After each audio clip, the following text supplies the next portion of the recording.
Hello everybody, this is Shom Chatrawat. As I said that 9th standard science semester 1 Maharashtra board का question paper with solution आ चुका है और इस question paper में we are going to see one of the most IMP question paper जो semester के exam में आपके आ सकते हैं.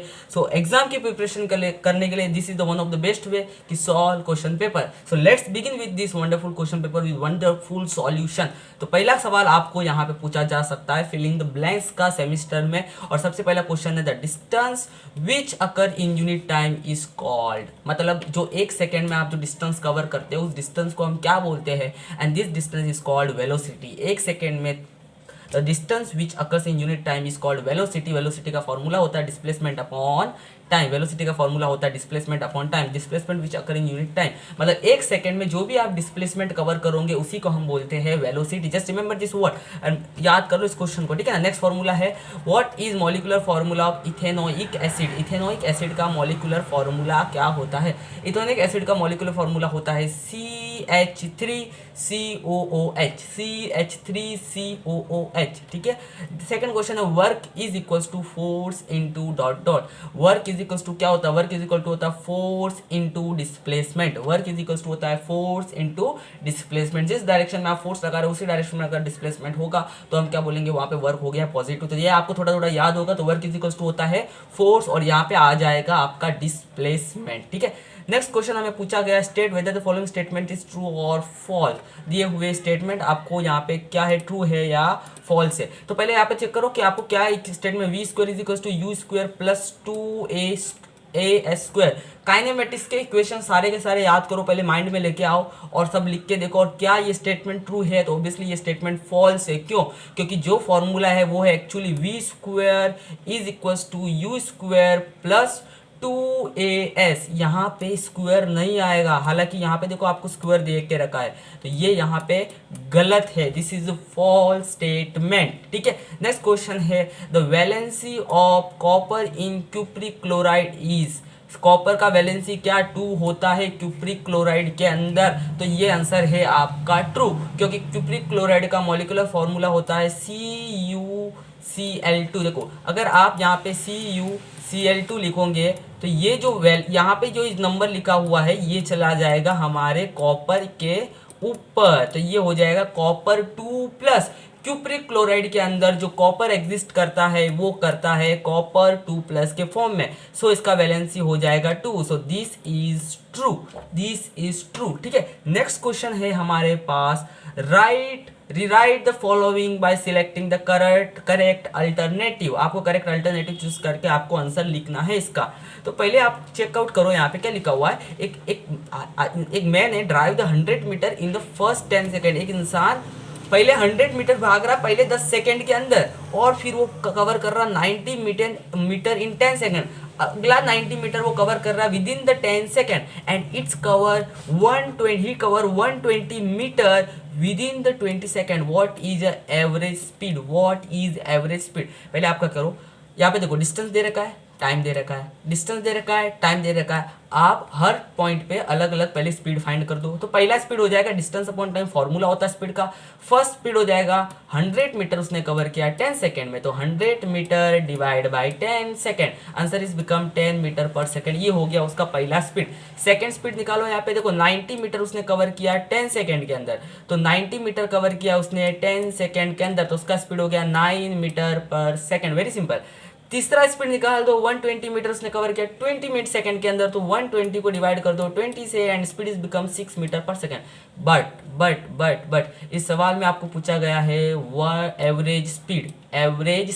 तो एवरेज स्पीड का फॉर्मूला क्या बन जाएगा, यहाँ पे सिंपल है. जितना भी आपको यहाँ पे स्पीड मिला है सबका सम कर लो और मुझे बताओ टोटल कितना स्पीड आपको यहाँ पे मिला. 1 2 3, तो यहाँ पे टोटल डिवाइड कर दो 3 से, तो आपको यहाँ पे मिल जाएगा एवरेज स्पीड. तो आपका टोटल स्पीड कितना हो गया, देखो 10, पहला स्पीड आपका 10 आया था, दूसरा स्पीड आपका 9 आया था यहाँ से, और तीसरा स्पीड आया था आपका 6 मीटर पर सेकेंड. उसको डिवाइड कर दो आप 10 से, you will get your answer, और आपका आंसर हो जाएगा यहाँ पे 8.3 metre per second. Very simple. देखो क्वेश्चन पेपर प्रैक्टिस करना बहुत इंपॉर्टेंट है, क्योंकि हम पढ़ तो बहुत कुछ लेते हैं लेकिन एग्जाम में जो पढ़ा हुआ उसको करना पड़ता है एग्जीक्यूट, और एग्जीक्यूशन के समय हम रह जाते थोड़ा सा पीछे, क्योंकि हमने जिस रियल फील्ड में जाके हमें काम करना उसका कभी प्रैक्टिस ही नहीं किया है, उस क्वेश्चन पेपर के आंसर की कभी प्रैक्टिस की नहीं है। तो ये बहुत इंपॉर्टेंट है एग्जाम पॉइंट ऑफ व्यू से कि क्वेश्चन पेपर आपको प्रैक्टिस करना चाहिए। तो अगर आपको ये वीडियो अच्छा भी लग रहा है तो लाइक कर लेना, और आगे बढ़ते हैं पता चलता है कि भाई कितने लोग पसंद कर रहे हैं, कंटेंट डालने में मजा भी आता है फिर, ठीक है ना।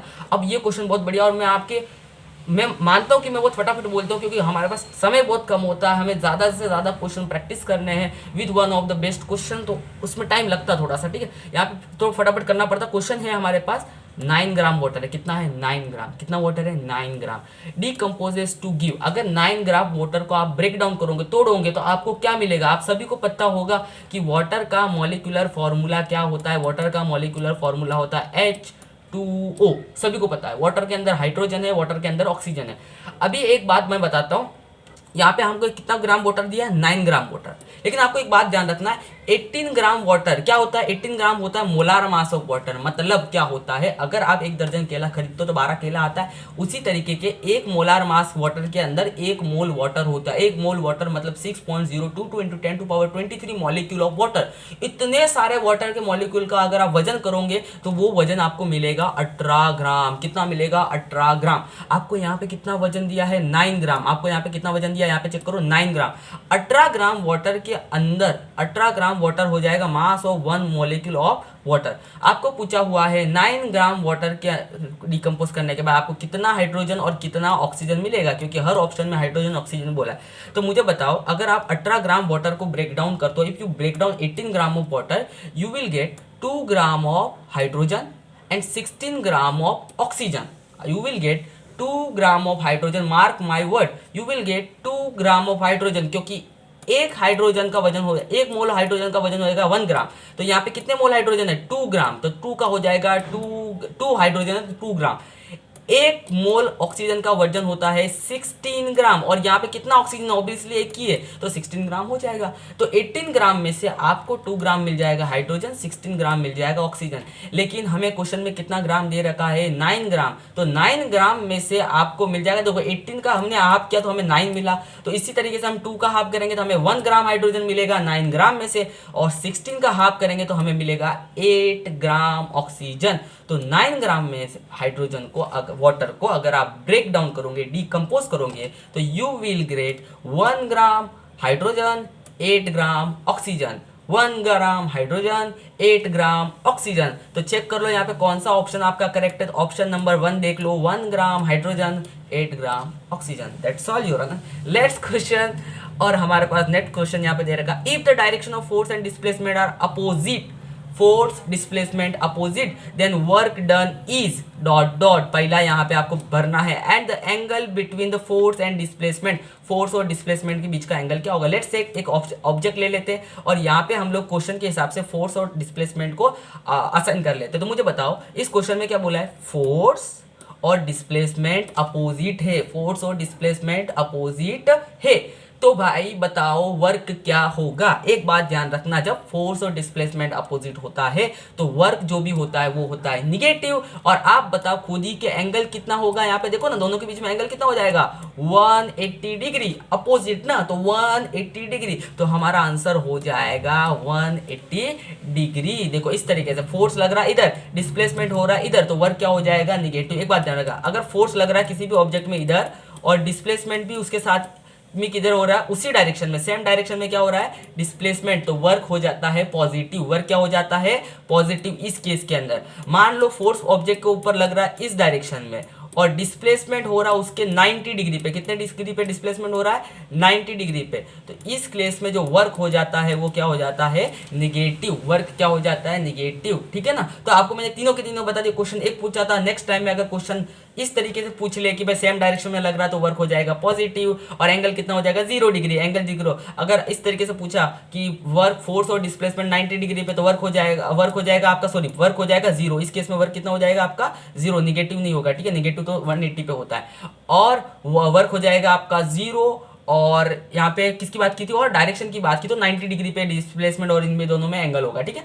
नेक्स्ट क्वेश्चन हमारे पास है, dot dot has pH more than 7, मुझे बताओ इनमें से किसका पीएच 7 से बड़ा होगा। पहले हमें समझना पड़ेगा NaOH का, क्यों NaOH, बात समझो। पीएच का मतलब होता है कि बताता है कि भाई वो एसिड है या बेस है। अगर किसी का पीएच लेस देन 7 है, अगर किसी का पीएच, देखो यहाँ पे 7 लिखा है, अगर किसी का पीएच लेस देन 7 है तो वो हो जाएगा एसिड, वो क्या बन जाएगा एसिड। अगर देखो यहाँ पे लिखा हुआ वो क्या बन जाएगा एसिड। अगर किसी का पीएच ग्रेटर देन 7 है तो वो क्या बन जाएगा आपका अल्कलाइन। अल्कलाइन का मतलब होता है बेस। अल्कलाइन का दूसरा वर्ड क्या यूज कर सकते हैं सिनोनिम्स के फॉर्म में, बेस, ठीक है। तो यहाँ पे जो NaOH है वो बेस है, यहाँ पे NaOH क्या है, बेस है। आपको पता होना चाहिए मिल्क जो आप पीते हो वो एसिडिक होता है, कॉफी आपकी एसिडिक होती है, टोमेटो आपका एसिडिक होता है, विनेगर आपका एसिडिक होता है। यहाँ पे लेमन भी दे रखा है, लेमन भी देखो यहाँ पे एसिडिक होता है। और प्योर वाटर कैसा होता है, देखो प्योर वाटर होता है न्यूट्रल, प्योर वाटर होता है न्यूट्रल। और HCl कैसा होता है, HCl तो आप सभी को पता है हाइड्रोक्लोरिक एसिड उसका नाम है, तो वो एसिडिक होगा। तो यहाँ पे बेस जिसका पीएच मोर देन 7 है उसको क्या बोलेंगे हम, बेस बोलेंगे, ठीक है। आपका ब्लड कैसा होता है, बेसिक नेचर का होता है। आपका ब्लड कैसा होता है, बेसिक नेचर। हम जो टैबलेट खाते हैं जब हमें एसिडिटी हो जाती है, हमें जब एसिडिटी हो जाती है, हम जो टैबलेट खाते हैं वो टैबलेट कैसी होती है, बेसिक होती है, क्योंकि एसिडिटी को न्यूट्रलाइज करने के लिए क्या यूज करना पड़ेगा, बेस। आपने न्यूट्रलाइजेशन रिएक्शन पढ़ी होगी जिसमें एसिड और बेस कंबाइन हो जाता है और क्या बन जाता है, सॉल्ट बन जाता है, न्यूट्रलाइज हो जाता है सब कुछ, अच्छा लगता है। सोप कैसा होता है आपका, सोप ये होता है आपका बेसिक, ठीक है ना। तो मैंने आपको बहुत सारी इन्फॉर्मेशन दे दी है, ये एक छोटे से सवाल में से जो पूछी भी नहीं गई थी, ठीक है। आपको आंसर समझ में आ गया होगा। नेक्स्ट क्वेश्चन दे रखा है, the resistance of wire is 0.3 ohm. Video बड़ा हो सकता है क्योंकि आपको पता है कंटेंट, क्वालिटी सब कुछ यहाँ पे मिल रहा है। मैं पॉइंट टू पॉइंट बात कर रहा हूँ, मैं ज्यादा आपका टाइम बातों में बर्बाद नहीं कर रहा हूँ, ठीक है ना। यहाँ पे आपको रेजिस्टेंस दे रखा है, कितना दे रखा है 0.3 ओम। रेजिस्टेंस क्या होता है पहले वो समझ लो। देखो किसी भी वायर में से जब करंट फ्लो होता है, करंट का फ्लो मतलब इलेक्ट्रॉन फ्लो होता है, जब वो इलेक्ट्रॉन दौड़ रहे तो उनके जीवन में जो रेजिस्टेंस आ रहा है, जो अपोजिशन आ रहा है वायर के अंदर, उसी को हम बोलते हैं रेजिस्टेंस। कितना रेजिस्टेंस है 0.3 ohm. The current is flow through it from the source of potential difference 10 volt. 10 volt का आपने पोटेंशियल डिफरेंस लगाया, मतलब 10 वोल्ट की आपने बैटरी लगाई और वायर में से करंट फ्लो होने लगा। मान लो कि आपने ये बैटरी कितने वोल्ट की लगा ली, 10 वोल्ट की, और कितना रेजिस्टेंस है वायर के अंदर 0.3 ओम। तो बच्चों बताओ करंट कितना फ्लो होगा, बताओ करंट कितना फ्लो होगा। सबसे पहला तो आपको फॉर्मूला पता होना चाहिए, ओम्स लॉ। ओम्स लॉ क्या होता है याद कर लो अगर नहीं पता है तो, वो होता है V इज IR। भाई V क्या होता है, अक्सर हमने कभी पढ़ा ही नहीं है। V का मतलब क्या, तो V का मतलब होता है पोटेंशियल डिफरेंस। V का मतलब होता है पोटेंशियल डिफरेंस। I का मतलब क्या होता है, I का मतलब होता है करंट, और R का मतलब क्या होता है रेजिस्टेंस, ठीक है। हो गया, बहुत सिंपल। अब क्या करेंगे, हमें निकालना है करंट। हमें क्या निकालना है करंट, तो हम यहाँ पे रेजिस्टेंस को भेज देंगे डिवीजन के अंदर। देखो रेजिस्टेंस यहाँ पे आ गया है डिवीजन के अंदर, फॉर्मूला बन गया V/R। अब मुझे बताओ क्वेश्चन के अंदर V का वैल्यू कितना दे रखा है, V का वैल्यू कितना दे रखा है, सॉरी V का वैल्यू हमें दे रखा है यहाँ पे देखो 10 वोल्ट। कितना दे रखा है 10 वोल्ट, पुट कर दिया। और R का वैल्यू देखो कितना दे रखा है 0.3 वोल्ट। देखो R का वैल्यू भी 0.3 वोल्ट पुट कर दिया। अब क्वेश्चन आता है सर हमें तो डिवीजन भी नहीं आता, ये भी आप ही बताओ। तो देखो सिंपल तरीके से बता देता हूँ। नीचे 0.3 लिखा है, 0.3 से डिवाइड करना प्रॉब्लम हो रहा है तो 10 से मल्टीप्लाई कर लो, लेकिन नीचे को मल्टीप्लाई करके नहीं चलेगा, आपको ऊपर भी करना पड़ेगा। तो हमने ऊपर नीचे 10 से मल्टीप्लाई कर दिया। अब क्या हुआ, 10 को 10 से मल्टीप्लाई कर दिया 100 हो जाएगा, और 0.3 को अगर 10 से मल्टीप्लाई करूंगा तो 3 हो जाएगा, क्योंकि पॉइंट राइट साइड में शिफ्ट होता है। जब भी किसी भी डेसिमल पॉइंट को हम 10 से मल्टीप्लाई करते हैं, 100 से मल्टीप्लाई करते हैं तो पॉइंट शिफ्ट होता है राइट साइड में, और डिवाइड करते तो लेफ्ट साइड में। इतना मैंने बता दिया, ठीक है। जितने जीरो है उतना पॉइंट शिफ्ट कर दो। 10 मिलेगा, 100 को 3 से डिवाइड कर लो, ये तो डिवीजन तो आपको आते होगा, 33.3। यूनिट भी लिखना बहुत जरूरी है, तो यूनिट आपको पता, करंट का यूनिट क्या होता है एम्पियर। करंट का यूनिट क्या होता है एम्पियर। तो आंसर हो गया 33.3। समझ में आ गया। तो ऑप्शन तो भी यार क्या बताना यहाँ पे, ऑप्शन बी, ठीक है। नेक्स्ट, सांस फूल गया यार बोल बोल के। Attempt the following. 5 क्वेश्चन यानी 5 करने पड़ते हैं आपको यहाँ पे। 10 मार्क्स का क्वेश्चन है, सेमिस्टर में आ सकता है, मतलब यहाँ पे आपको मार्क्स ही मार्क्स मिलेंगे, ठीक है। पहले बोला डिफाइन करो मोमेंटम क्या होता है। देखो मोमेंटम होता है यहाँ पे इज अ प्रोडक्ट, मतलब मास एंड वेलोसिटी का होता है प्रोडक्ट। फॉर्मूला भी आप लिख लेना, मास इंटू वेलोसिटी का मतलब होता है आपका मोमेंटम। मोमेंटम होता है मास एंड वेलोसिटी का मल्टीप्लीकेशन। मोमेंटम का यूनिट क्या होगा, तो मुझे बताओ, मास का यूनिट क्या होता है केजी, वेलोसिटी का यूनिट क्या होता है मीटर पर सेकेंड, तो मोमेंटम का यूनिट हो जाएगा KG metre per second. And CGS unit मतलब उसका छोटा यूनिट, केजी का क्या कर लेंगे हम, ग्राम कर लेंगे, सभी को पता है। मीटर का क्या कर लेंगे, सेंटीमीटर कर लेंगे, और सेकंड का सीजीएस में सेकंड ही होता है। तो हमें इस आंसर का क्वेश्चन मिल गया बहुत सिंपल तरीके से, बहुत इजी तरीके से, ठीक है। नेक्स्ट देखो, बॉडी बिल्डर दिख रहा है आपको, what is the balance and unbalance force. भाई बैलेंस और अनबैलेंस फोर्स क्या होता है, देखो बैलेंस फोर्स का मतलब होता है यहाँ पे, if equal force are acting on a body from both side then that force is balance force। मतलब मान लो ये कोई ऑब्जेक्ट है, अगर मैं इस डायरेक्शन में 2 न्यूटन का फोर्स लगा रहा हूँ, न्यूटन क्या होता है, फोर्स का यूनिट, अगर नहीं पता तो आपको ये भी मैं बता देता हूँ, और इधर भी मैं लगा रहा हूँ 2 न्यूटन का फोर्स, तो ये फोर्स कैसा हो गया, बैलेंस। अगर किसी रुके हुए ऑब्जेक्ट के ऊपर अगर बैलेंस फोर्स लगाओगे तो क्या वो बॉडी मूव करेगी, नहीं, वो बॉडी मूव नहीं करेगी। बैलेंस फोर्स का मतलब हो गया if equal force are acting on body from both sides then that force is balance force। if balance force is acting on object then object remain at rest। Object कैसा रहेगा, object अपना हमेशा रहेगा rest पे, ठीक है। अब बात आती है अनबैलेंस फोर्स की, अब बात किसकी आती है, अनबैलेंस फोर्स की। if force acting on a body are different मतलब अभी मान लो कि यहाँ पे 2 न्यूटन की जगह पे हम लगा दे 1 न्यूटन, कितना लगा दे, 1 न्यूटन, इसको हटा देते हैं यहाँ से। अगर हम 1 न्यूटन फोर्स लगाएंगे तो बॉडी के ऊपर नेट फोर्स किधर लग रहा है, इधर लग रहा है, कितने का लग रहा है, 1 न्यूटन का, क्योंकि देखो यहाँ पे लग रहा है 2 न्यूटन, यहाँ पे लग रहा है 1 न्यूटन, नेट फोर्स लग गया 1 न्यूटन। अब बॉडी क्या करने लगी कि अब बॉडी करने लगेगी इस तरीके से मूव, जिस तरीके से ये देखो ये बॉडी मूव कर रही है, देखो ये बॉडी मूव कर रही है, बॉडी क्या करने लगेगी, मूव करने लगेगी। Force acting on the body is different then those force are called unbalanced force। unbalanced force, only unbalanced force can set body in motion, can set body in motion, only unbalanced force body को motion में लेके आ सकता है। Very simple, याद हो गया। Next, derive the relationship between joule and अर्ज। Joule and अर्ज का रिलेशनशिप बताओ। पहले आप मुझे बताओ जूल एंड अर्ज किसका यूनिट होता है, कमेंट सेक्शन में पहले बताओ यार। I just want to know कि आपको आ रहा है कि नहीं, आपके कॉन्सेप्ट क्लियर है कि नहीं। जूल और अर्ज किसका यूनिट होता है, कमेंट सेक्शन में बताओ। यहाँ पे नीचे आग दिख रही है, आग मतलब एनर्जी, तो किसका यूनिट हो जाएगा, एनर्जी का। आई होप सो इसके बताने से पहले आपने कमेंट सेक्शन में इसका आंसर बता दिया होगा। जूल और अर्ज किसका यूनिट होता है, एनर्जी। फर्क क्या है, जूल होता है ऐसा यूनिट और अर्ज होता है आपको जैसा मैंने पहले बताया CGS यूनिट, छोटा यूनिट, सेंटीमीटर ग्राम सेकेंड के फॉर्म में, ठीक है। तो यहाँ पे देखते हैं हम लोग पहले व्हाट इज वर्क। वर्क मतलब पता है आपको, वर्क और एनर्जी सेम ही होता है, ठीक है। तो फोर्स एंड डिस्प्लेसमेंट होता है एनर्जी का फॉर्मूला, वर्क का फॉर्मूला। और आपको पता है 1 न्यूटन किसके बराबर होता है, 10⁵ डाइन के बराबर। मतलब न्यूटन क्या है, फोर्स का यूनिट, और डाइन भी क्या है, फोर्स का यूनिट, छोटा यूनिट। तो 1 न्यूटन 10⁵ डाइन के बराबर होता है। और आप सभी को पता होगा 1 मीटर 100 सेंटीमीटर के बराबर होता है। तो वर्क का फॉर्मूला होता है फोर्स इंटू डिस्प्लेसमेंट। तो 1 जूल कितना हो जाएगा, 1 जूल हो जाएगा आपका 1 न्यूटन, जो वर्क का फॉर्मूला है, वर्क का फोर्स का यूनिट है, और डिस्प्लेसमेंट का यूनिट क्या है, 1 मीटर। बात समझ में आया। तो 1 जूल हो गया आपका 1 न्यूटन और 1 मीटर के बराबर। अब मुझे बताओ 1 न्यूटन कितने डाइन के बराबर होता है, 1 न्यूटन होता है 10 डाइन के बराबर, जैसे कि हमने यहाँ लिखा हुआ है। और 1 मीटर किसके बराबर होता है, 1 मीटर होता है 10⁻² सेंटीमीटर के बराबर। 10⁻² सेंटीमीटर मतलब 100 सेंटीमीटर के बराबर हमने यहाँ लिखा है। अब मुझे बताओ यहाँ पे पावर कितना है 5, यहाँ पे पावर कितना है 2। जब दो क्वांटिटी जिसका बेस क्या है, सेम है, जैसा कि यहाँ पे भी 10 है, यहाँ पे भी 10 है, तो उनका पावर क्या हो जाता है, ऐड। तो 5 और 2 कितना हो जाएगा, 5 और 2 हो जाएगा 7। तो 1 जूल हो गया 10⁻7 डाइन सेंटीमीटर। और इसी डाइन सेंटीमीटर को हम बोलते हैं अर्थ। तो यहाँ पे हो जाएगा 1 joule is equal to 10⁻7 erg. 1 joule is equal to 10⁻7 erg. तो सिंपल कन्वर्जन आपने सीख लिया है, ठीक है। Next question, how is the size of atom indicated. Size of atom क्या होता है भाई लोग, वो बताओ पहले। देखो पहले एक हमें एटम ले लेते हैं, मान लो मैंने कार्बन का एटम ले लिया।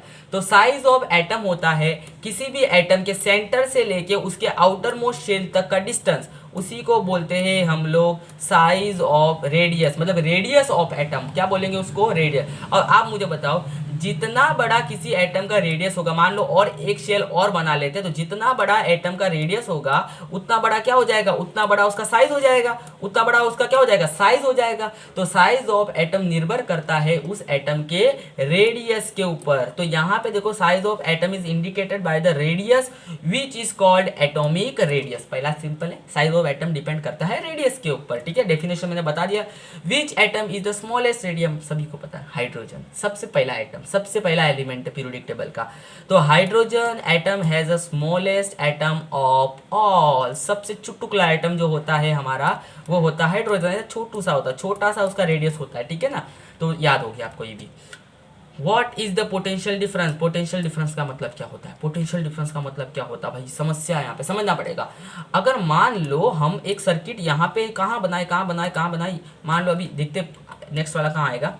मान लो हम छोटू सा एक सर्किट बनाते हैं और यहाँ एक बल्ब लगा देते हैं इस तरीके से, बराबर ना। अगर इस बल्ब को मुझे ग्लो करना है, इस बल्ब को मुझे क्या करना है, ग्लो करना है, तो मुझे लगाना पड़ेगा यहाँ पे एक बैटरी। क्या लगाना पड़ेगा, बैटरी। और जैसे मैं बैटरी लगाऊंगा तो ये बल्ब क्या करने लगेगा, ग्लो करेगा, चमक उठेगा। ये बल्ब क्या करेगा, ग्लो करने लगेगा, मतलब क्या करने लगेगा, चमकने लगेगा। तो इस बैटरी ने क्या किया, इस बैटरी ने यहाँ पे प्रोवाइड किया पोटेंशियल डिफरेंस।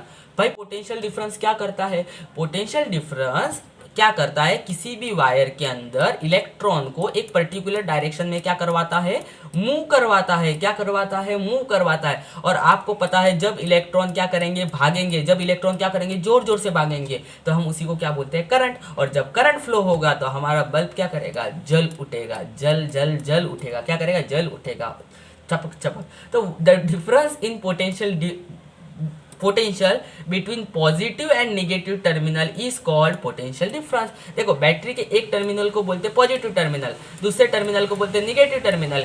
इनके बीच के पोटेंशियल का डिफरेंस को ही हम बोलते हैं potential difference of any cell. समझ में आ गया, the difference in potential between positive and negative terminal is called potential difference. This difference is cause by chemical reaction. अब ये जो पोटेंशियल, देखो हर चीज़ है एनर्जी, बैटरी के अंदर एनर्जी आती कहाँ से, बैटरी के अंदर पोटेंशियल डिफरेंस आता कहाँ से, तो भाई बैटरी के अंदर होता है केमिकल। बैटरी के अंदर क्या होते हैं, केमिकल्स। और ये केमिकल क्या करते हैं, रिएक्शन करते हैं। और आपको पता है जब केमिकल क्या करते हैं, मान लो ये कोई केमिकल है जिसमें दो एटम है इस तरीके से, और उनके बीच में क्या है, एक बॉन्ड है। क्या है, बॉन्ड। और जब ये बॉन्ड ब्रेक होता है, आपको एक बात ध्यान रखनी, केमिस्ट्री के अंदर जब बॉन्ड ब्रेक होता है, बॉन्ड टूटता है, तो वहां से निकलती है एनर्जी। वहां से क्या निकलती है, एनर्जी। और यही एनर्जी हम यूज करते हैं पोटेंशियल डिफरेंस के फॉर्म के अंदर। आ गया समझ में, कॉन्सेप्ट भी क्लियर हो गया, क्लियर है ना अच्छे से। The potential difference sets the electron in motion and result in flow. मैंने बता दिया था पोटेंशियल डिफरेंस क्या करता है, किसी भी कंडक्टर के अंदर इलेक्ट्रॉन को क्या करता है, मोशन के अंदर, कौन से मोशन के अंदर, एक पर्टिकुलर डायरेक्शन के अंदर मोशन करवाता है। ठीक है, हो गया, बहुत सिंपल, बहुत सिंपल हो गया, अच्छे से बढ़िया से टकाटक। ठीक है, कमेंट में आपको पता है सांस फूल रहा है यार, यहाँ पे कमेंट जरूर करना इस एफर्ट के ऊपर मेरे। ठीक है, अब यहाँ पे लिखा what is the positive negative acceleration. अब पहले बताओ एक्सेलरेशन क्या होता है, मैं आपको पहले कॉन्सेप्ट समझाता हूँ यार, कॉन्सेप्ट समझना बड़ा जरूरी है यहाँ पे। मान लो इधर देखो, ध्यान दो, ये ऑब्जेक्ट है, ये ऑब्जेक्ट क्या कर रहा है, भाग रहा है, किसी स्पीड से भाग रहा है। और पीछे की तरफ अगर मैं एक्सेलरेट करता हूँ, फोर्स लगा है पीछे की तरफ, भाग रहा है आगे की तरफ, तो बॉडी का स्पीड क्या हो जाएगा, कम। बॉडी का स्पीड क्या हो जाएगा, कम। तो यहाँ पे इस एक्सेलरेशन को मैं बोलूंगा निगेटिव एक्सेलरेशन। मतलब क्या हुआ कि अगर वेलोसिटी और एक्सेलरेशन अपोजिट डायरेक्शन में है तो उस एक्सेलरेशन को मैं बोलूंगा निगेटिव एक्सेलरेशन। क्यों भाई, वो मेरा स्पीड कम कर रहा है, वो मेरा स्पीड क्या कर रहा है, कम कर रहा है। पॉजिटिव एक्सेलरेशन क्या होगा, मान लो ऑब्जेक्ट इधर जा रहा है और एक्सेलरेशन लग रहा है इधर कोई सेम डायरेक्शन में। अब मेरा स्पीड क्या होगा, मेरा स्पीड इस एक्सेलरेशन की वजह से होगा इंक्रीज। क्या होगा, मेरा स्पीड इस वाले एक्सेलरेशन की वजह से क्या होगा, इंक्रीज होगा। तो ये मेरा एक्सेलरेशन कैसा हो जाएगा, ये एक्सेलरेशन हो जाएगा मेरा पॉजिटिव। तो आंसर क्या हो गया, when velocity of an object increase with time, velocity बढ़ रहा समय के साथ, तो मेरा एक्सेलरेशन हो गया पॉजिटिव। और with velocity will decreases with time, तो मेरा एक्सेलरेशन हो जाएगा नेगेटिव। कॉन्सेप्ट भी समझ में आ गया बढ़िया तरीके से। चलो भैया अब आगे बढ़ते हैं। ठीक है, एक काम करते थोड़ा सा यहाँ पे क्या कर सकते हैं हम लोग, चलो इतना काम हो गया हमारा। नेक्स्ट है व्हाट इज फॉलोइंग एब्रीविएशन। भाई ये आपको क्या समझा रहा है, ये एब्रीविएशन समझते हैं। यहाँ पे लिखा हुआ है 2O और यहाँ पे लिखा हुआ है O2। यहाँ पे क्या लिखा हुआ है 2O और यहाँ पे क्या लिखा हुआ है O2। एक मिनट, यहाँ पे लिखा हुआ है हमारे पास क्या ले ले, पेन ले लेते हैं रेड कलर। चलो 2O लिखा हुआ है, देखो 2O का मतलब क्या होता है, 2O का मतलब होता है 2 एटम ऑफ ऑक्सीजन। 2O का मतलब क्या होता है, ऑक्सीजन के 2 एटम। और O2 का क्या मतलब होता है, 1 मॉलिक्यूल ऑफ ऑक्सीजन। बस यही तो एब्रीविएशन था। O2 का मतलब होता है भाई ऑक्सीजन का एक मॉलिक्यूल और 2O का मतलब होता है ऑक्सीजन के 2 अलग अलग एटम, ऑक्सीजन के 2 अलग अलग एटम। और O2 का मतलब होता है ऑक्सीजन का एक मॉलिक्यूल। That's it. बस अब तक अगर आपने चैनल को सब्सक्राइब नहीं किया है तो कर लो यार, क्योंकि मुझे आगे चैप्टर्स के भी लेक्चर लाने हैं। अभी तो मैं क्वेश्चन पेपर ही अपलोड कर रहा हूँ क्योंकि एग्जामिनेशन में आपकी हेल्प हो जाए एंड मोमेंट पे। ये चैनल आपके बहुत काम आएगा। सब्सक्राइब कर लो, कमेंट कर लो और वीडियो को शेयर कर लो। Thank you so much for watching. जल्दी से कर लो subscribe. Have a great day, bye, thank you.